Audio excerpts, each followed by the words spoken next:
तो क्रांतिकारी जय भीम। मेरे दमन सिंह बौद्ध, आप देखते रहिए आरबीसी इंडिया टीवी। दोस्तों, आज हम हाथरस के काशीराम कॉलोनी में मौजूद हैं और अखिल प्रदा मालिया जी जो महिला मोर्चा की अध्यक्ष हैं और इनके आवास पे आए हैं।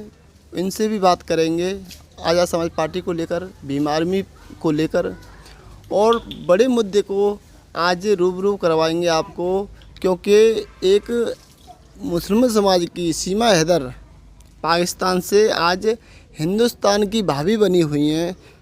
क्यों बनी हुई हैं, आज चर्चा करेंगे। हमारे मुस्लिम समाज के ये हैं, बुजुर्ग हैं। अपना परिचय बताइए। मैं बाबुद्दीन, मुस्लिम समाज से। तो आज ज़्यादा ट्रेंडिंग में चल रहा है, पाकिस्तान से सीमा हैदर आई हैं जी, तो वो भाभी बनी हुई हैं, जी। तो इस पे क्या कहना है आपका? मुझे ये कहना है कि वो मुस्लिम समाज से है ही नहीं जी। और वो पाकिस्तान से जो आई है वो एक गद्दार है और वो अपने देश से गद्दारी करके आई है। ये तो आप गलत कह रहे हो। योगी जी तो उनको समर्थन दे रहे हैं। तो देते रहो, हमें क्या लेना देना है इस बात से?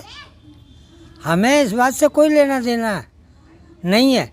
वो योगी जी हैं ना, सीएम है वो जो कहेंगे वो सारी बातें सच हो जाएंगी।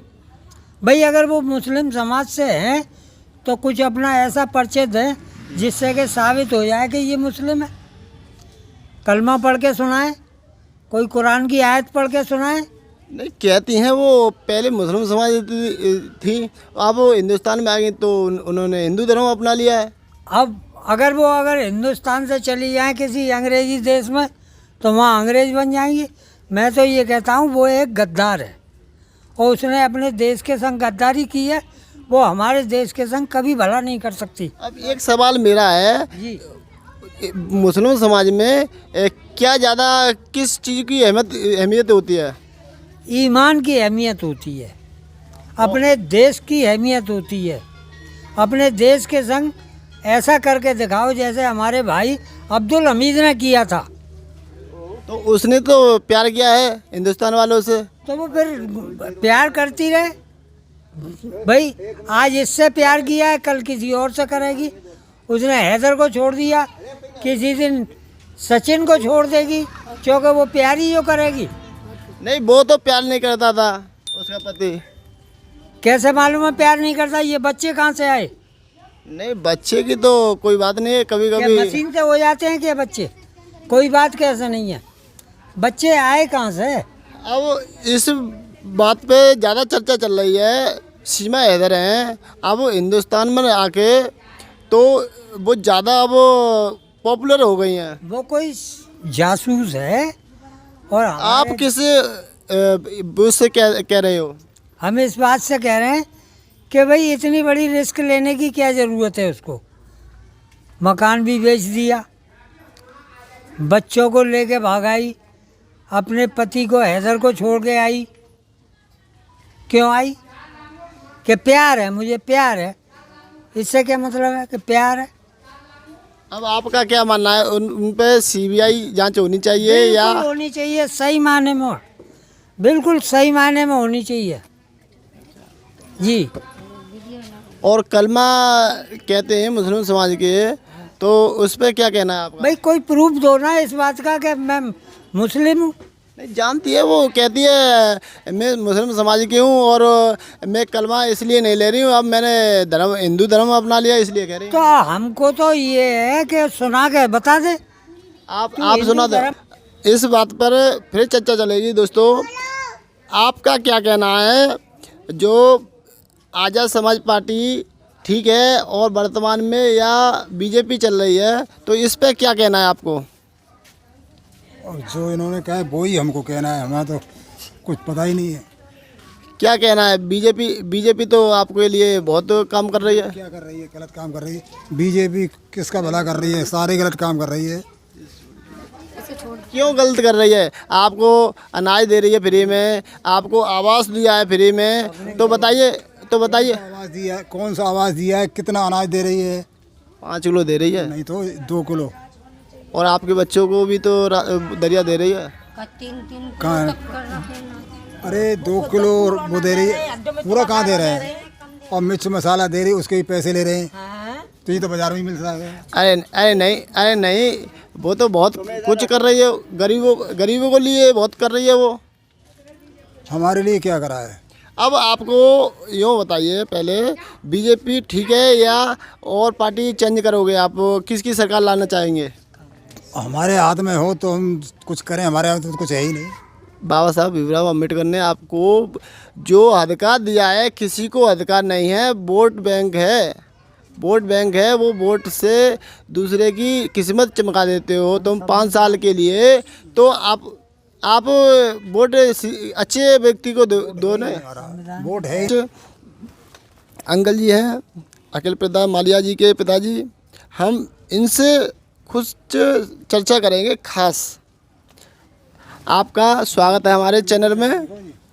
आप की गवर्नमेंट है वो केवल जो है केवल गरीब, दबे, पिछड़े, कुचले, शोषित, एसटी, एससी, ओबीसी, माइनॉरिटी, इन लोगों का उत्पीड़न करने के लिए ये पार्टी बनाई गई है। और ये बीजेपी की गवर्नमेंट का तो नाम है, ये केवल ये एक आरएसएस की पार्टी है जो आरएसएस के माध्यम से चलाई जा रही है, और आरएसएस के माध्यम से ही लोगों को प्रताड़ित किया जा रहा है। आप तो इसलिए कह रहे हो, आप तो आर्य समाज पार्टी के कार्यकर्ता हो। ऐसी कोई बात नहीं है कि हम आज़ाद समाज पार्टी के लोग हैं तो हम किसी पार्टी का जो है अपमान करेंगे या उसके विरोध में बोलेंगे, ऐसी कोई बात नहीं। इसने केवल और केवल गरीबों का शोषण, गरीबों का साथ अत्याचार, गरीबों के साथ तमाम प्रकार के मनगढ़ंत अपराधों में मुकदमा दर्ज कराकर उन्हें जेलों में डालना, इसका काम हो चुका है, काम है। अब आप क्या चाहते हो? किसकी सरकार चाहते हो? अब हम बीजेपी की गवर्नमेंट को छोड़कर जो बहुजन की बात करेगा, हम उसकी गवर्नमेंट चाहते हैं। अब बहुजन की तो आवाज़ एडवोकेट चंद्रशेखर जी उठा रहे हैं। हम चंद्रशेखर भाई के साथ हैं और चंद्रशेखर भाई का पूरा समर्थन करते हैं। और आज की तारीख में तो बहुजन समाज के लोग ज़्यादातर चंद्रशेखर भाई के साथ में हैं। अगले जो चुनाव आ रहा है 2024 में, आप चंद्रशेखर आज़ाद जी की सरकार बनाएंगे, तो आप किस तरह बीएसपी को भी तो लाना चाहिए। देखो, ये बहुत बढ़िया आपने जो बात कही है, बहुत अच्छी बात है। बहन मायावती हमारी नेता हैं और हम उनका मान सम्मान करते हैं और करते रहेंगे। अब लेकिन वो जो बाबा साहब का मिशन है, जो हमारे मानवर कांसीराम जी ने जो नारे दिए हैं, उन नारों को वो भूल गई और उन भटक करके वो मनुवाद से चिपक गई, और आज उनका वही हाल हुआ है जो होना चाहिए था। कहाँ भटक गई हैं वो? उन्होंने तो बहुजन समाज के लिए बहुत कुछ किया है। उन्होंने तो पहले नकलऊ नहीं था, आज नकलऊ लगता है। और ग्रेडेड नोटा को देखिए आप जाकर, तो आपको वहाँ पर बीएसपी सुप्रीम मायावती के काम की जो तस्वीरें दी गई, आप दंग रह जाओगे। नहीं, अच्छी बात है, ये सही है कि उन्होंने काम किया, लेकिन उन्होंने जो हमारे मानवर कांसीराम जी के नारे को छोड़ करके, उनके विचारों को छोड़ करके वो अलग काम किया। हम मनुवाद के खिलाफ हैं और उन्होंने हमारे मनुवाद को हमारी पार्टी में सम्मिलित किया, और आज वो मौज मार रहे हैं। और हमारा बहुजन समाज जो है भटक रहा है, नौकरी, युवा वर्ग जो है नौकरी के लिए भटक रहा है, आरक्षण के लिए भटक रहा है। ओबीसी को तो आरक्षण मिल ही नहीं रहा है।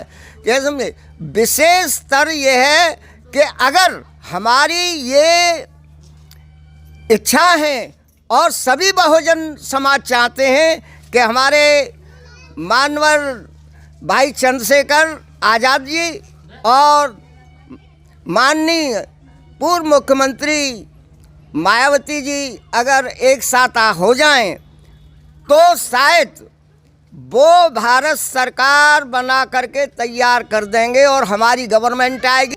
और हम तमाम मतलब बहुजन नेता जो हैं हमारे चंद्रशेखर रावत जी का जो समर्थन करते हैं, इसी तरह से हमारे बहन जी को भी अपनी उम्र को देखते हुए युवा नेता भाई चंद्रशेखर जी को अपना समर्थन देना चाहिए, उनके साथ आना चाहिए। जबकि भाई चंद्रशेखर रावत जी ने बहन जी से तमाम कई बार और अनुरोध किया है, उनको माँ कहते हैं, बुआ जी कहते हैं, लेकिन वो एक बार भी भतीजा कहने के लिए तैयार नहीं है। ये उनकी बहुत कमी है। भाई बच्चों पे अगर कोई गलती हो जाती है तो उसे माफ़ भी कर देते हैं। तो अगर हमारे चंद्रशेखर रावत जी पर अगर ऐसी कोई गलती हुई है तो उन्हें माफ़ करते हुए और अग्रिम अपना समर्थन प्रदान करें। तो आप बहन जी के फॉलोअरों को भड़काने की बात कर रहे हो, क्योंकि बहन जी का वहाँ पर साफ साफ दिख रहा है आपके बातों से बीएसपी आपको अच्छी नहीं लगती है, या क्या कारण है, क्यों अच्छी नहीं लग रही हैं? देखिए, मैं पहले ही आपसे कह चुका हूँ कि बहन कुमारी मायावती जी हमारी नेता हैं और हम उनकी कद्र करते हैं और कद्र करते रहेंगे। मैं किसी को भड़काने का काम नहीं कर रहा हूँ। जो आज जो बहुजनों में जागृति पैदा हुई है वो भाई चंद्रशेखर रावत जी की देन है। बहन जी कहीं पर भी, चाहे वो किसी बहुजन के साथ अत्याचार हो रहा हो, दुराचार हो रहा हो, कोई जेल जा रहा हो, कोई कुछ भी हो रहा हो, बहन जी एक जवाब देने के लिए तैयार नहीं है। लेकिन भाई चंद्रशेखर रावत कुछ हमारे साथ हमारी माता हैं और उनसे बात करेंगे। आपको बीएसपी सुप्रीमो मायावती कैसी लगती है बहन जी? मायावती जी बढ़िया लगती हैं हमें। आपके लिए कुछ किया था उन्होंने? हाँ करा था, लेकिन अब तो कुछ नहीं कर रही हैं। नहीं, उनकी सरकार नहीं है ना। हाँ, अब सरकार नहीं है। आप वोट नहीं दे रही हो इसलिए नहीं कुछ कर रही नहीं, हो? मैं तो मायावती को हर हमेशा देती हूँ वोट। अच्छा, उनका ही दिया है मैंने। तो अब 2024 में वोट दोगी? मैं अब नहीं दूंगी, अब तो मैं अखिलेश जी को दूंगी या चंद्रशेखर को दूंगी। अच्छा, चंद्रशेखर आज़ाद में ऐसा क्या अच्छा लगा उन्हें, एडवोकेट चंद्रशेखर आज़ाद जी? अच्छा लगा है, कोई बात होती है, परेशानी होती है, वो तुरंत आते हैं। अच्छा, हाँ। तो अब 2024 में उनको ज़्यादा वोट दिलवाओगी और आप दोगी? हाँ बिल्कुल वोट देंगे उनको। आप बहन जी क्या चाहती हैं, एडवोकेट चंद्रशेखर आज़ाद जी को वोट दोगी? बिल्कुल बिल्कुल देना चाहिए, क्योंकि भाई हर किसी के लिए खड़े हैं। तो इसमें दो बहन जी हैं और एडवोकेट चंद्रशेखर आज़ाद जी हैं, दोनों तो एक समाज से आते हैं, तो दोनों को कैसे देख पाओगी आप? बहन जी को वोट दोगी या एडवोकेट चंद्रशेखर आज़ाद जी को? चंद्रशेखर आज़ाद जी को। अब तो चंद्रशेखर आज़ाद नए नेता हैं और बहन जी पुरानी है, तो पुरानी को देना चाहिए। नहीं, पुरानी और नई की बात नहीं है, लेकिन भाई हर किसी के साथ और हर दम खड़े हैं। कहीं भी कोई बात हो भाई सबसे पहले पहुंचते हैं। पहले भी तो हमारे बहुजन समाज के लोगों के लिए हित में बात करती थी बहन जी। हाँ बहन जी ने की थी, लेकिन बहन जी को गलत भी नहीं ठहरा रहे हम, वो उनका दौर था। अब भाई को भी एक मौका मिलना चाहिए। दोस्तों, हमारे साथ जिनकी बातें कुछ बहन जी को लेकर बड़े विचार थे, उनकी बातें कुछ बहन जी ने ऐसा कर दिया है, इनके दिलों को ठेस पहुंचाई है कुछ कहीं पर कहीं तो। मगर बीएसपी सरकार थी, मगर बहुजन समाज के लिए बहन जी ने ज़्यादा तो नहीं कहूँगा, बहुत कम नौकरी दे सकती थी। उनकी अब चाचा आई थी, नौकरी भी दे सकती थी, बच्चों के लिए, गरीबों के लिए, बहुजन समाज के लिए बहुत कुछ कर सकती थी, मगर किया नहीं। इसलिए उनका विचार आते हैं। हमारे साथ जुड़ चुके हैं हमारे बुजुर्ग हैं। अंकल जी, आप बीएसपी सुप्रीमो मायावती को किस तरह देख रहे हो? अब दोबारा आएंगी क्या? संभव हो सकता है। कैसे? वैसे अभी समय है, हो सकता है कि भाई चंद्रशेखर और बहन मायावती साथ आ जाएं। अभी समय है, विचार बदल सकते हैं। बहन जी तो उनको नाम भी नहीं लेती हैं। ऐसी बात नहीं है, नाम लेती है नहीं लेती हैं, ये बात अलग है। नाम नहीं लेती हैं क्योंकि दोनों को विचार नहीं मिल रहे हैं, किस कारण से नहीं मिल रहे हैं, क्यों नहीं मिल रहे हैं। लेकिन जो चंद्रशेखर जी ने जगवा जगाया है और बाबा साहब के मिशन को आगे लेकर चले हैं, उससे पहले बहन जी चल रही थी। बहन जी ने दुनिया को जगा दिया। बहन जी 4 बार मुख्यमंत्री बन गई, तो इस समाज को लेकर के ही तो बनी, समाज के सहयोग से बनी। अब उन्होंने देखा कि अब बहन कहीं भटक रही हैं, तो चंद्रशेखर ने अपना वज्र उठा लिया। ये बहुजन समाज अब बहन जी को क्यों भूल गया है? बहन जी को भूला नहीं है, बहुजन समाज भूला नहीं है। तो इसलिए तो भूल गया है, इसलिए तो बहन जी की सप्ताह में सरकार नहीं बन रही है। देखिए, बहुजन समाज भूला नहीं है। बहुजन समाज अपनी जगह पे बिल्कुल सही है, वो बंटने वाला नहीं है। बहुजन समाज बटेगा नहीं। क्यों नहीं बटेगा? कि जहाँ हमारा भाई चंद्रशेखर ने जो मिशन को लेकर चले हैं बाबा साहब के, उस मिशन को पूरा करने के लिए पूरा बहुजन समाज उनके साथ है। और हो सकता है कि संभवतः ये भटके हुए दोनों एक हो जाएं, हो सकते हैं। जब और लोग आ सकते हैं सामने पे, हमने तो ये देखा है, अब तक देखते चले आ रहे हैं, साथ तो आ जाते हैं लेकिन साथ देते नहीं हैं। आपकी उम्र कितनी हो गई है? मेरी उम्र है 89। तो आपने तो बीएसपी सुप्रीम मायावती की सरकार करीब से देखी होगी। हाँ, बिल्कुल देखी। तो आपको उन्होंने काम किए थे, उन्होंने कुछ बहुजन समाज के लिए भी काम किए थे, तो आपने करीबी से देखा होगा। उन्होंने बहुजन समाज के लिए नहीं, उन्होंने सबके लिए किए थे। हर समाज को लेकर चली थी वो। उन्होंने अपने ऊपर ये लांछन नहीं आने दिया कि वो केवल उसकी शेड्यूल कास्ट की ही या बैकवर्ड की ही नेता हैं। वो सबकी नेता बन करके चली थी, जिस प्रकार आज भाई चंद्रशेखर लेकर के चल रहे हैं। तो अब क्यों उनको बहुजन समाज की चिंता नहीं है? अब बहुजन समाज के बीच क्यों नहीं आती हैं? वो कहीं पर अत्याचार होता है, ऐसे भूलगड़ी हो और भी कांड हो, वहाँ पर दलितों पर बहुत अत्याचार हो रहा है। अभी हाल ही में मणिपुर में 2 महिलाओं को, नीची कास्ट की महिला हैं, उनके नंगे दौड़ाया है, दुष्कर्म कर रहे हैं जो बीजेपी के। बताइए। यही तो उनकी कमियाँ उनको ले डूबी हैं। यही सब कमियां हैं उनके अंदर कि वो कहीं नहीं दौड़ी। और जहाँ किसी के कान में भी दर्द होता, भाई चंद्रशेखर वहाँ दौड़ते हैं। किसी के ऊपर अत्याचार हो, इतने हजारों जितने भी केस हुए हैं, चंद्रशेखर वहाँ पहुँचे। अगर मायावती आज पहुँची हुई होती तो आज इनकी दशा ये नहीं होती। अब वो बुजुर्ग भी तो हो गई हैं। बुजुर्ग एक अपनी जगह पर, बुजुर्ग तो बहुत से लोग हो जाते हैं, 80-80, 90-90 साल के जो हैं, आज भी अभी अपने सोशल मीडिया से ट्विटर से आवाज़ उठाती हैं। तो आवाज़ उठाती तो हैं बहुजन समाज के लिए। जो उठाती हैं, खाली आवाज़ उठाने से ही काम नहीं चलता है। दर्द के लिए दौड़ना चाहिए ना।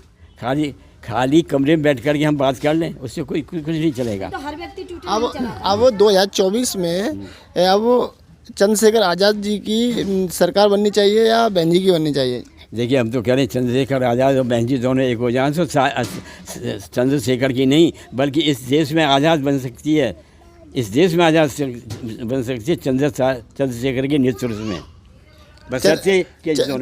चंद्रशेखर आज़ाद जी, मान लिया आपकी बातों को, बहन जी चंद्रशेखर आज़ाद जी को बुलाती हैं, तो किस बात पे बुला सकती हैं? चंद्रशेखर आज़ाद जी को पीएम बनाएंगी या सीएम पे रखेंगी? क्या कारण है? ये तो डिपेंड होगा। आपकी बातें अच्छी लगी। दोस्तों, हम यहीं पर वीडियो रोक रहे हैं। जय भीम, नमो बुद्धाय। फिर मिलते हैं अगली वीडियो में। बने रहिए RBC इंडिया टीवी में। सब्सक्राइब, लाइक, शेयर, कमेंट जरूर करें। जय भीम।